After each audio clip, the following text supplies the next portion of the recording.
now. Can you hear me?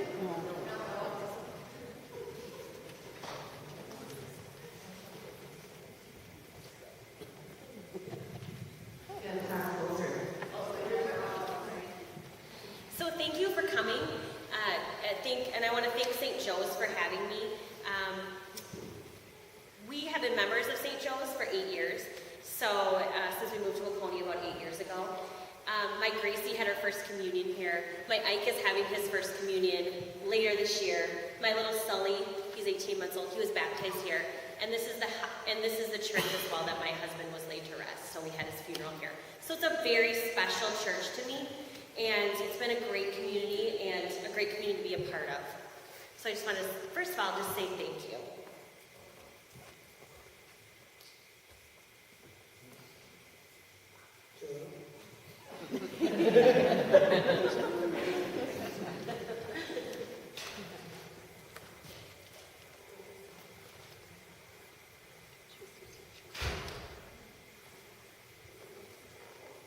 There we go. There's always a little technical difficulties, but that's okay. So I just want to start out by just saying that loss is my road. Actually, this is literally the road that changed my life, and I'm going to talk a little bit about that more. But we all have our own roads that we cross, and so I'm standing in the church where almost 2 years ago, November 26th, my husband, he died on that day. And so almost 2 years ago, we had his funeral right up here. And so, you know, it's a very bittersweet moment. Whereas 2 years ago, I would never have expected myself to be speaking in front of you as I was experiencing the death of my husband. But I just want to start out by saying that loss is my tragedy and my trauma, but I want that to be interchangeable for you. So loss is my story, it's not your story, but I hope that you can get something out of this even if you haven't had a major loss in your life. So unfortunately, we all have traumas and tragedies.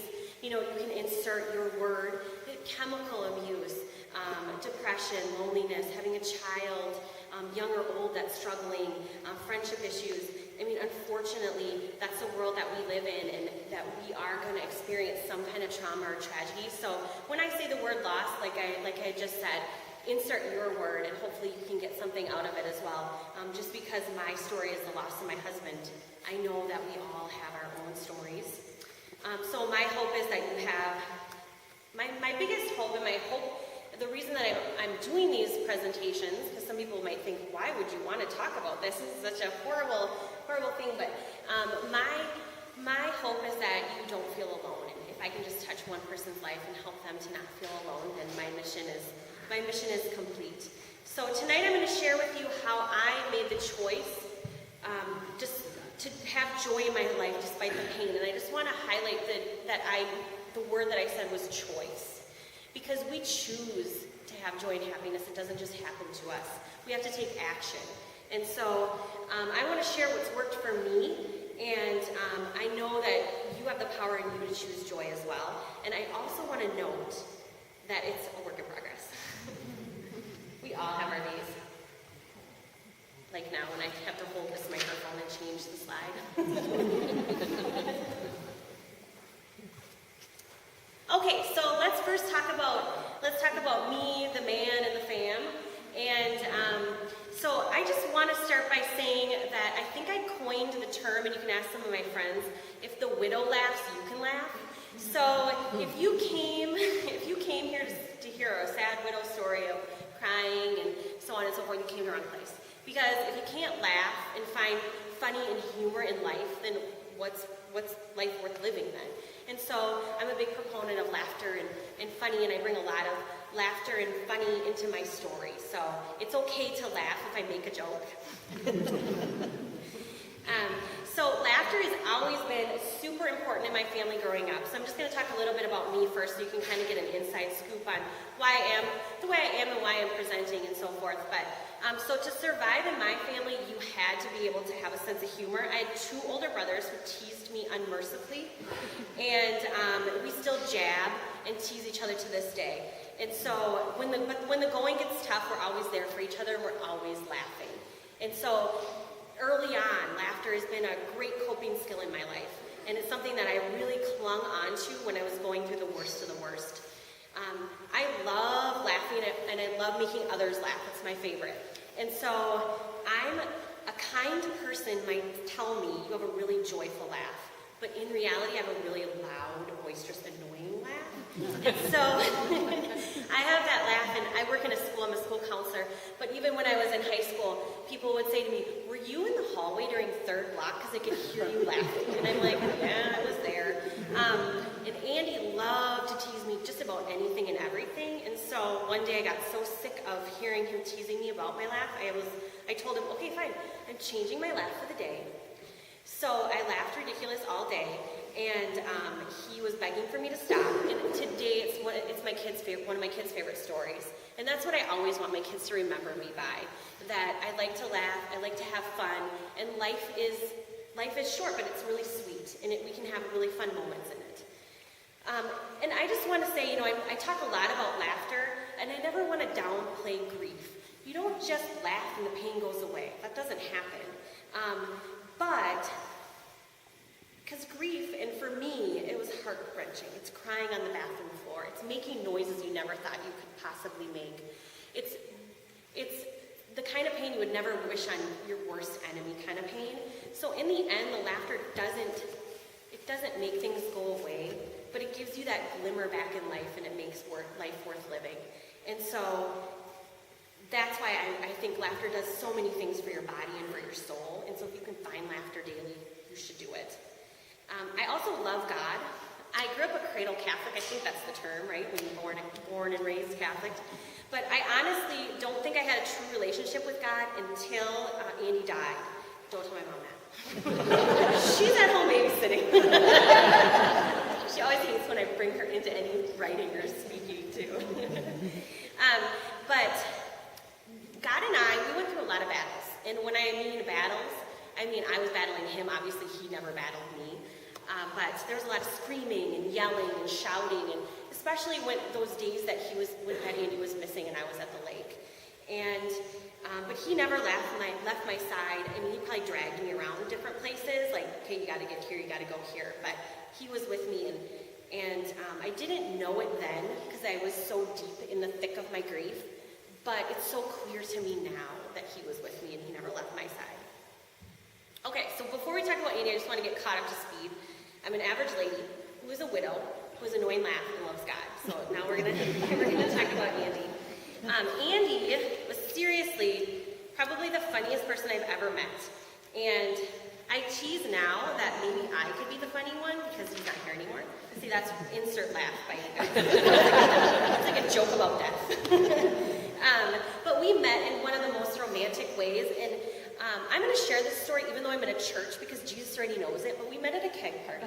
And I was wearing a flashing Bud Light pin. He promised to get me to the front of the keg, and I think God planned that whole situation because it's just so romantic. And that's your son, Debbie. So anyway, but we were inseparable ever since, and I'm pretty sure that he married me because I was his best audience. So I would laugh wherever he would go. And so he'd just bring me around, and then my annoying laugh would be super loud, and everyone else would laugh. And he was that man that everybody had a funny story about, and I just loved him. And I still do. Don't get me wrong, there were, like any marriage, it wasn't perfect. We fought, we yelled.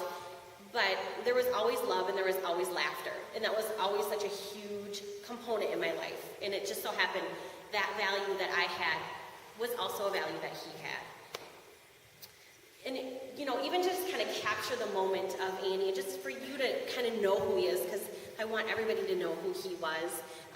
But his very last moments of his life, I was pregnant, and I was watching the Gilmore Girls, and I was crying on my bed. He came in, and he was like, "What is wrong? What has happened?" And I was like, "Nothing, I'm just watching this TV show." Well, he then pranced in, and my son had gone to a troll birthday party, the trolls with the hair, and he put that hat on, and he was just prancing around the room just to get me to laugh. And that is literally the last memory I have of Andy, is him dancing in a troll hat, which is that's perfect. It really is perfect the way that ended. But his family meant so much to him, and his children, and I know people say like, oh, my husband loves my children so much, but this man, he loved his kids. And you know, I can say that by the moment my daughter was born, and he looked at his mom and he told her how to hold the baby. And and he left me at the bottom of the stairs and carted that baby up the stairs. I knew I was toast by then, but he just loved those children, and he still does. And they carry on at him and his laughter and his silliness, and they have a bit too much sarcasm that they got from him, but you know, we work on that every day.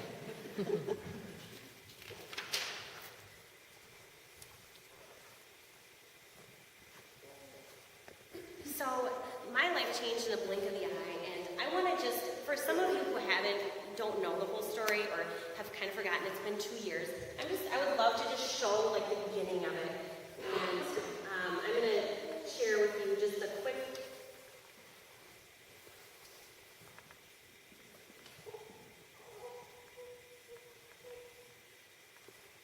news story.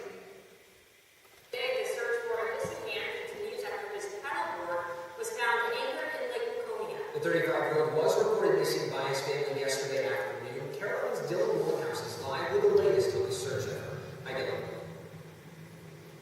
Well, hey, Zach, yeah, the search is still on tonight, and all-day searches have not had ideal conditions out here on Lake Laconia, and that's only expected to get worse with the weather moving in. The silver lining, they say, is that the water is still very clear for them to search in, and that they are hoping that they do have a good idea exactly where to be searching on this lake, and that's where they spent most of their time in the southeast corner of Lake Laconia for most of the day. Initially, deputies here said that they were searching for a man who was kayaking on Lake Laconia. Today, they revised that, saying he was on a paddleboard. The man deputies described as in his 30s and athletic was out on the water yesterday afternoon. His wife reported him missing around 3 o'clock. Now, today, the searchers from Carver County and Hennepin County searched on foot and by boat in about 10 to 30 feet of water. They have narrowed their search to the southeast part of the lake by Lake Laconia Regional Park. But with the dense fog most of the day, cold temperatures, searching was anything but easy. Yesterday was obviously a better day. Today the temperatures have cooled, the wind's picking up, and unfortunately we're expecting some weather to move again. We'll have to determine what kind of factors that play on our search as that comes in place. Now, besides searchers from several counties, family members have also spent most of the day here, and as you've heard, the search will continue.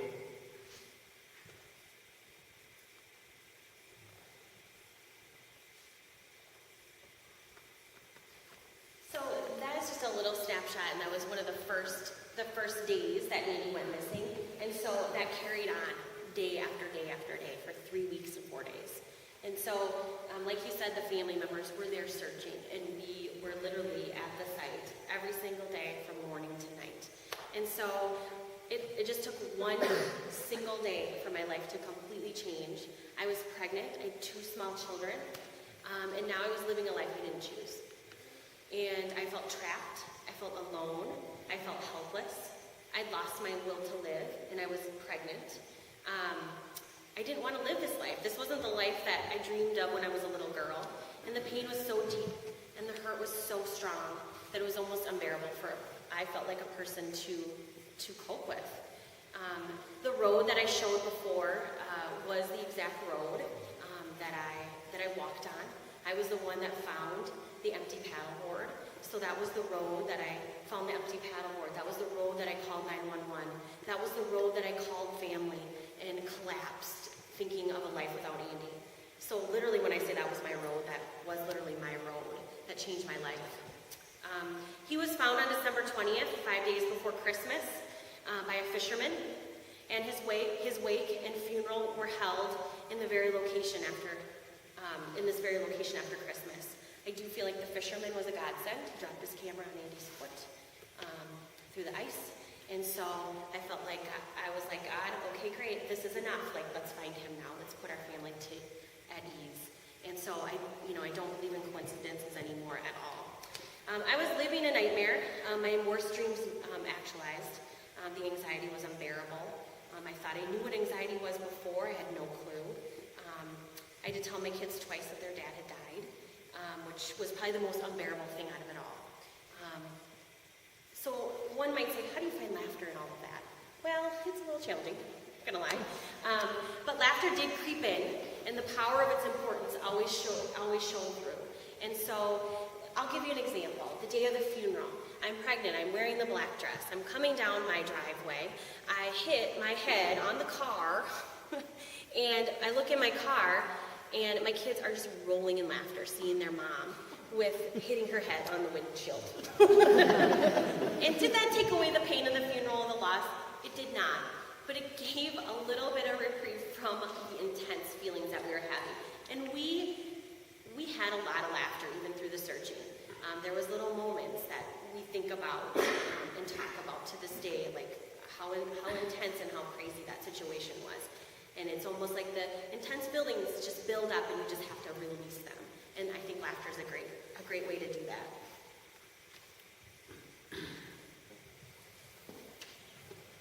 Yeah, you change my slide. Great. So I did say that I don't think there's any coincidences. And there's a picture. This picture is Jesus reaching into the water. And it is a picture that I had as my screensaver for about a year before Andy died. And the night he went missing, I looked on my phone and I saw Jesus holding his hand out in the water, and I thought, what? You know, like, and people are always saying, like, oh, what a beautiful picture. And it is a great picture. And I felt like when I had it as my screensaver, it was like God pulling me out of my anxiety or pulling me out of my whatever it is.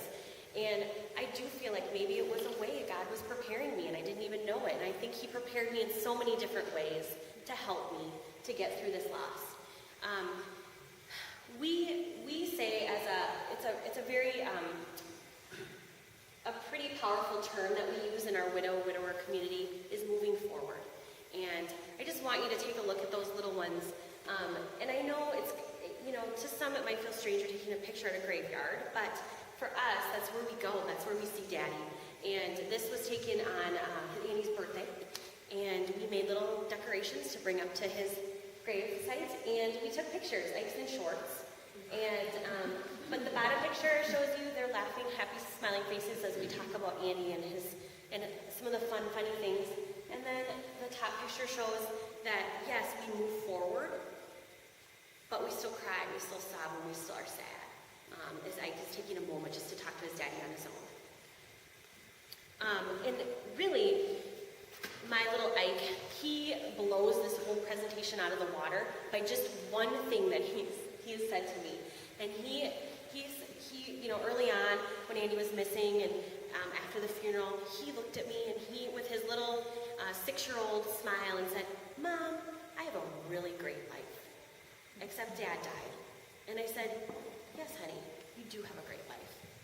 And yes, the death of your dad is a part of our life. But I just love that he still is finding that he has a great life and he's going to continue to have a great life. And that's all I can ask for with my kids."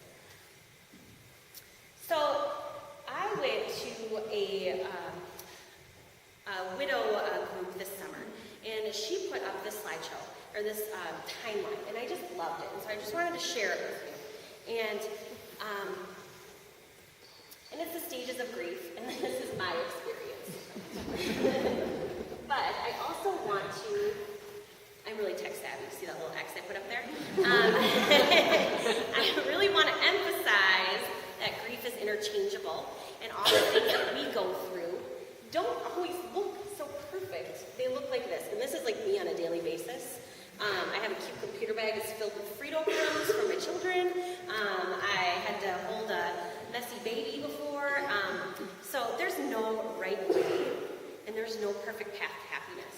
It's messy, the stages come and go. Everyone heals differently on their own time, so why would we be expected to heal in this pattern? And, you know, I'm guilty of it too. I'm a school counselor. I work with young kids that are going through grief, that have loss of loved ones. And we talk about this, and we talk about going through shock and numbness, but we don't talk about that we can experience all those feelings in a different way, in a different pattern. And your path is not mine, my story is not yours, and we're different people, so we're going to experience it like differently. And we are all so different, and so our loss and trauma and tragedy are going to be different. But one commonality that we do have is that we're not alone. We have each other, but we need to accept the help and love from each other.